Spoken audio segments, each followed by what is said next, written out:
The United States opposes the use of violence and repression against the people of the region.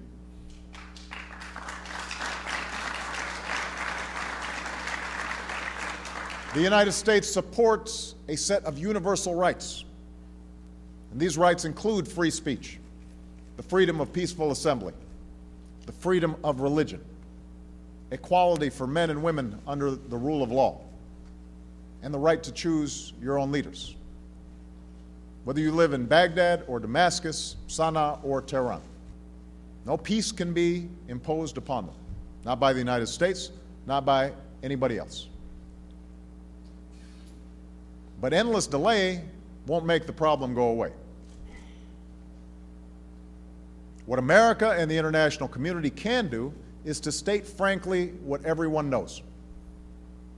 A lasting peace will involve two states for two peoples. Israel as a Jewish state and the homeland for the Jewish people, and the state of Palestine as the homeland for the Palestinian people, each state enjoying self-determination, mutual recognition, and peace.